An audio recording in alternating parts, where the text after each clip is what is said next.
नमस्कार साथियों, आप सभी का एग्जाम टॉपर्स के ऑनलाइन प्लेटफॉर्म पर बहुत-बहुत स्वागत है। आप में से काफ़ी सारे मित्रों के मैसेज आ रहे थे कि 6 सेम जो हिस्ट्री का सिलेबस क्या है, तो आज अपन उस पे डिस्कस करने जा रहे हैं।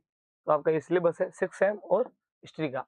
तो सिलेबस का नाम है भारत का इतिहास, कब से 1526 से लगाकर 1756 के बीच का जो भारत का इतिहास है, उसके बारे में। तो वन बाय वन अपन पढ़ते हैं इसको।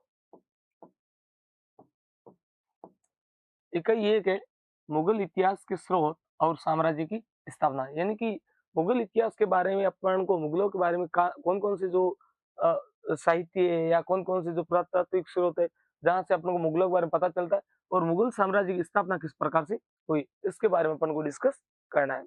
अब देखिए, मुगल कालीन भारतीय इतिहास के प्रमुख साहित्यिक और पुरातात्विक स्रोत, यानी कि साहित्य में ऐसी कौन सी किताबें या ग्रंथ है जिससे अपन को मुगल साम्राज्य के बारे में पता चलता है, या फिर पुरातात्विक ऐसे कौन से जैसे अभिलेख या शिलालेख या पत्थर पर किससे अपन को इसके बारे में पता चलता है।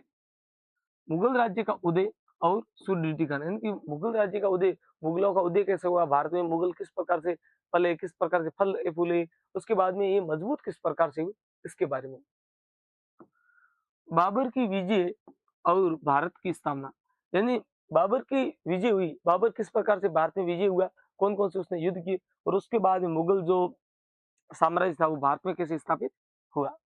हुमायूं का प्रारंभिक जीवन, अब बाबर ने जैसे ही स्थापना की उसके बाद में हुमायूं का जो जीवन था वो भारत में किस प्रकार से व्यतीत हुआ, उसकी कठिनाइयां और असफलताएं, यानी हुमायूं ने ऐसी कौन सी गलतियां की जिससे उसको समस्याओं का सामना करना पड़ा और उसको बहुत सारी असफलताएं मिली। अगला है इकाई दो, सूर राजवंश और मुगल शासक। सूर राजवंश और मुगल शासक इनके बीच। अब है शेरशाह सूरी, उनके प्रशासनिक सुधार और भूमि राजस्व व्यवस्था का विशेष अध्ययन। अब शेरशाह सूरी ने प्रशासन में कौन से सुधार किए, यानी कि लोगों की समस्याओं को सुना, नहीं सुना, यदि सुना तो क्या सॉल्यूशन किया, इस प्रकार से। और उन्होंने राजस्व व्यवस्था लोगों से किस प्रकार से कर लिया जाए उसके लिए क्या उन्होंने कार्य किया। सम्राट अकबर, उनकी धार्मिक नीति, दीन है इलाही और राजपूत नीति। अब अकबर की जो थी वो राजपूत नीति क्या थी और धार्मिक नीति क्या थी, तो अकबर ने राजपूत नीति यही रखी थी कि सारा राजाओं को आपसी विवाह करके अपना आधिपत्य जमा दे, तो इस प्रकार से आपको इसका अध्ययन करना होगा और अकबर का पूरा मूल्यांकन करना, उसने अच्छे काम कौन से किए, बुरे कौन से किए, या फिर उसका आलोचनात्मक आपको अध्ययन करना होगा।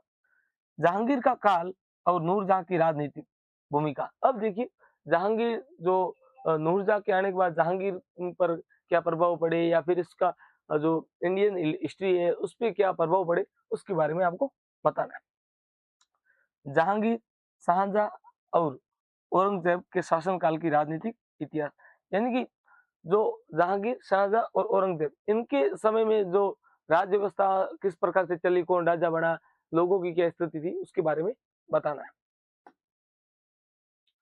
अगली इकाई तीन, इकाई तीन, इकाई तीन है आपके मुगल प्रशासनिक ढांचा। मुगल प्रशासनिक ढांचा, यानी कि मुगलों के समय प्रशासन किस प्रकार से चलता था, किस प्रकार से कलेक्टरों का पद होता था या फिर किस प्रकार से राजा का पद होता था, इस प्रकार से। तो देखिए, मुगल प्रशासनिक ढांचा और पतन। मुगल शासन प्रणाली केंद्रीय, प्रांतीय और स्थानीय प्रशासन। अब मुगलों ने क्या कर दिया था, अपना केंद्र में जैसे कि बाबर है या अकबर है, औरंगजेब, वो केंद्र में वो बैठे, प्रांत में अलग अलग राजाओं को बिठा दिया, और स्थानीय प्रशासन उन्होंने गांव तक, घर घर तक उसने क्या कर लिया था, अपना आधिपत्य जमा दिया था। मनसबदारी और जागीरदारी व्यवस्था। अब जो जागीरदार वगैरह थे, मनसबदारी थी, इस प्रकार की व्यवस्थाओं को किया। उन्होंने कहा कि भाई एक गांव में आपको 100 रुपए टैक्स लेना है, जिसमें से 30 रुपए देते थे जागीरदार को, 70 रुपए वो लेते थे। इस प्रकार से उन्होंने बहुत अधिक कार्य की। मुगल भू राजस्व प्रणाली, मुगल साम्राज्य के पास अब उन्होंने किस प्रकार की राजस्व प्रणाली अपनाई। राजस्व प्रणाली में बहुत सारी इस प्रकार की कमियां थी, जैसे किसी की खेती हो नहीं हो तो भी उनको कर देना पड़ता था, जिससे लोगों को बहुत सारा गुस्सा आया और आपसी फूट के कारण साम्राज्य का पतन हुआ। विघटन और कमजोरी के मुख्य कारण, वे कौन से कारण थे, मुख्य हमेशा कारण वही होते हैं कि या तो फिर अच्छा शासक नहीं मिलता है या फिर आपसी फूट होती है। अब दक्कन और मराठा शक्तियों का उदय। अब जैसे कि ये चले जाएंगे, उसके बाद में आ जाएंगे मराठा। मराठा किस प्रकार से आते हैं और किस प्रकार से भारत में राज करते हैं।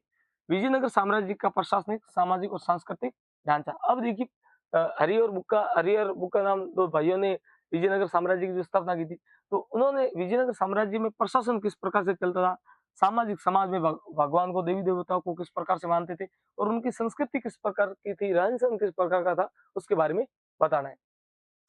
छत्रपति शिवाजी महाराज, उनका प्रशासन, सैन्य व्यवस्था और योगदान।